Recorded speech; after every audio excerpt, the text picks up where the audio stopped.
Hello, my name is Justin Sanchez. I'm a mass communications student here at Cal State LA, and today I'll be interviewing one of our amazing faculty members, Dr. Kurtin.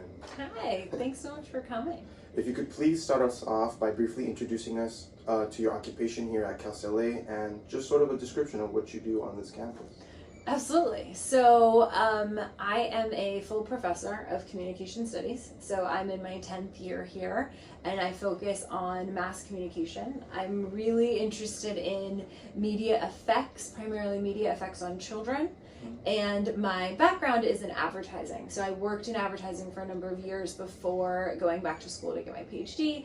And so I teach advertising with sort of a focus on media effects and media literacy so that we can understand how ads affect people in order to create more effective ads. So how has your time been here at Cal State LA, and how long have you been here for?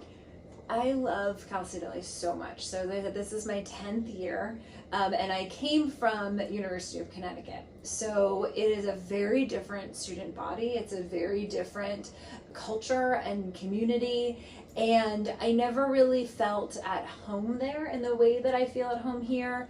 Our students know why they're in school. Many of them have gotten jobs, most of them work full-time, and they know why they're in school, they know what their degree is for, they know what I can do for them and how I can help them. And everybody is just a really hard worker, really dedicated. Also, I had a student just today who's a music student taking one of my comm classes, and he asked today, he was like, "Are comm classes always so interesting?" And I said, "Yes." And he said, "And are they always so open in topics that we're talking about?" Today we talked about race, ethnicity, sex, body image, self-esteem, all of that stuff. And I said, yes, because that is the type of community and culture that we have fostered here at Cal State LA. When did you decide that communication was going to be your sort of pursuit? Very late. It was never my plan. I went to Occidental College right down the street, and we did not have a communication studies department. I had never heard of it. I started studying sociology because I'm interested in macro. I see the world as this very big place, and I'm very interested in how the media specifically impacts billions of people. So when I was in college, I was studying sociology, and I got into advertising and this concept of the effects of advertising.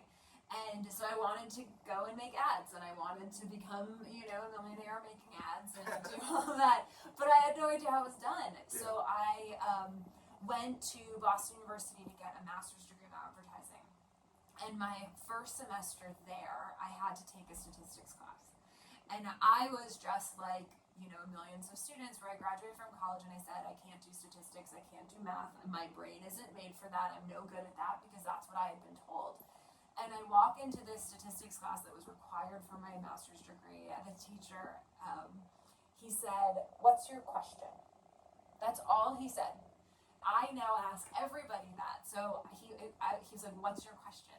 And I was like, "I want to know how advertising affects women and children. That's my question."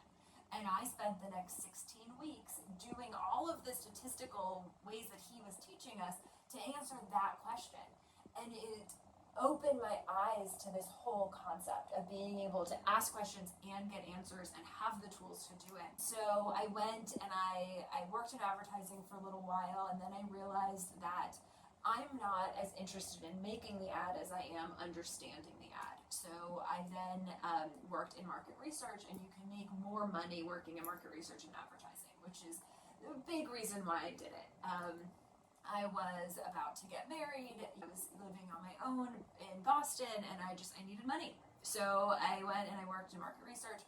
And then after a couple of years, I was like, I can't do this anymore. I want to change the way that advertisers advertise to women and children, and that's not happening now.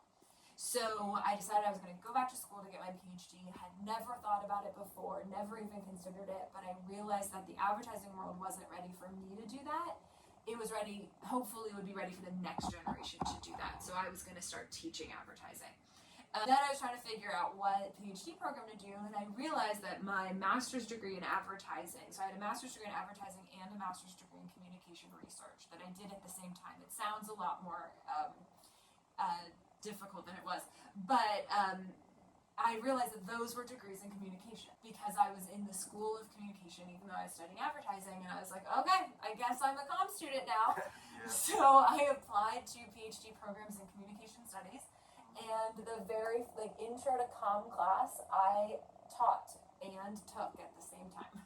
I just stayed a couple weeks ahead of all of my students, and the rest is history. My next question. So you mentioned you were a student once and you were teaching. Could we look now on how do you think CalSLA is doing within the communication department?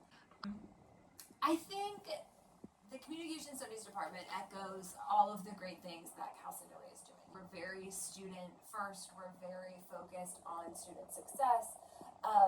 One thing that's really special about our department that you're not going to find in almost any other communication studies department is that we have both social science and humanities. And we make sure, even though we have fewer units to graduate than other majors so that our students can take electives, we do make sure that our students are taking both humanities and social science classes so that they're learning how to ask those questions, so that when you are in your next classroom and the professor says, what's your question?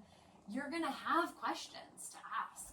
So I think that we do that really, really well. I have colleagues, Dr. O'Brien, who's running the internship program, and she has community partnerships. I think the other thing that I'm doing is I'm giving my students real life work experience in the classroom. So that when they graduate, if they have an internship or not, they still have a portfolio, they still have real world work experience. So as a department, we do a really good job at communicating with our students, understanding their needs, and then trying to find many ways, not just one way, but many ways to accomplish the same goals. Because my number one goal is that you are going to graduate and you're going to get a job. Just like I know that is your number one goal. So that always really helps.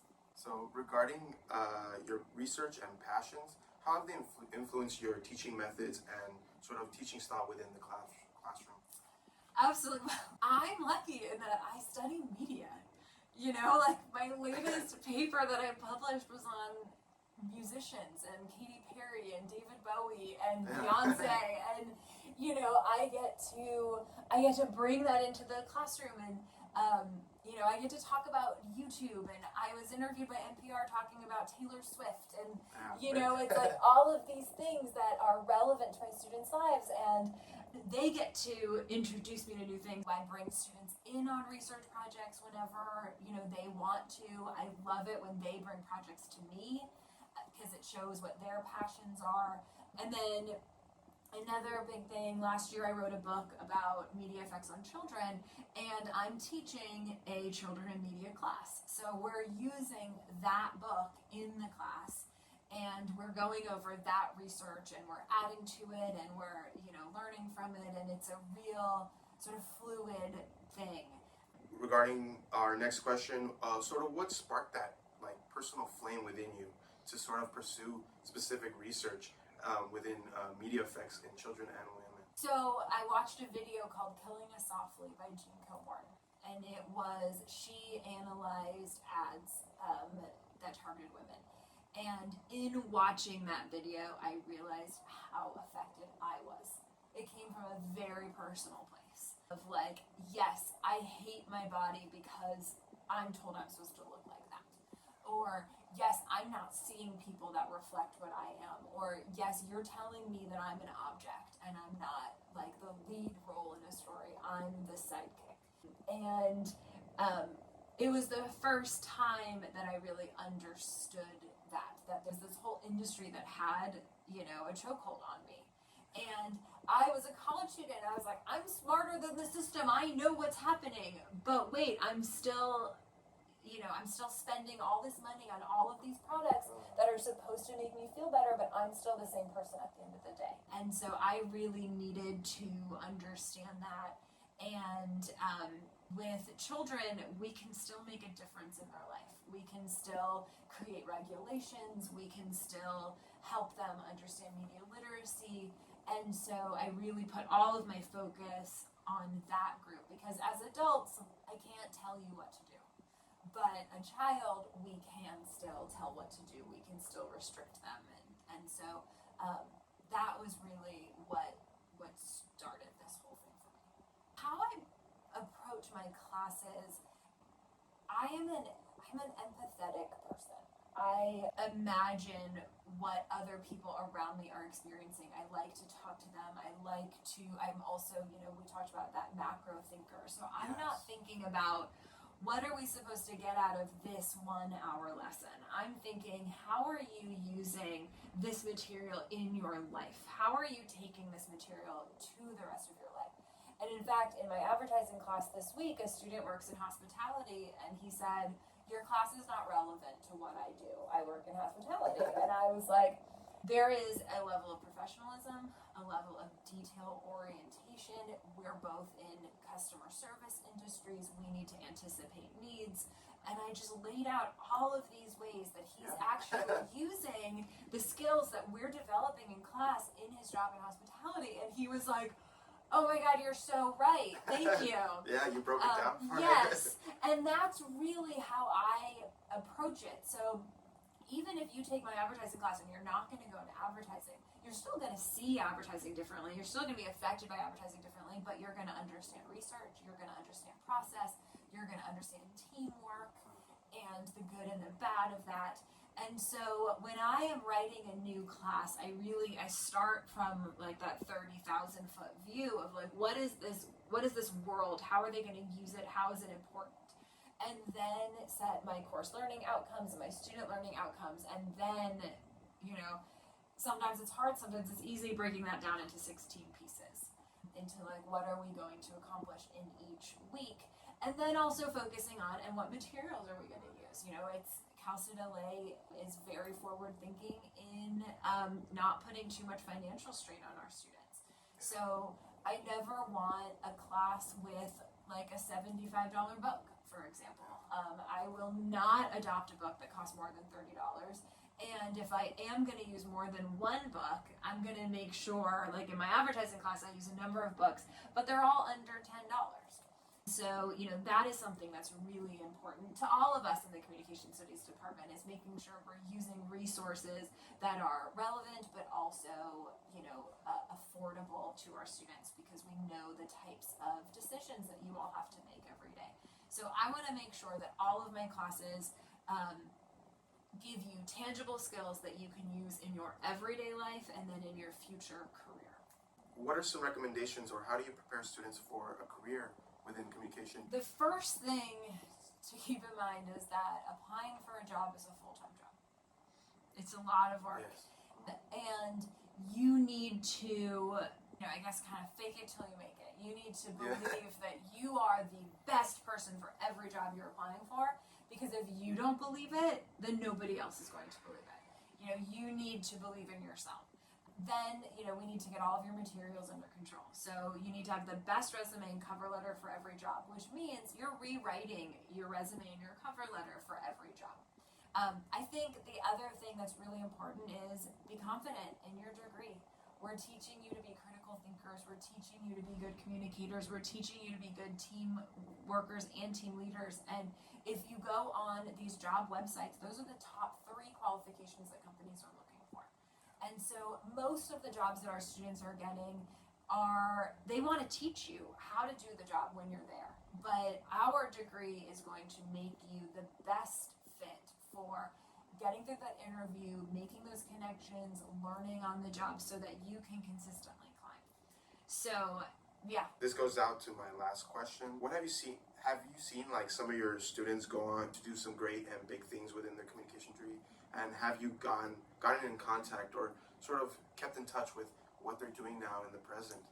Those are my favorite emails, when a student is like, hey, Dr. Curtin, just checking in.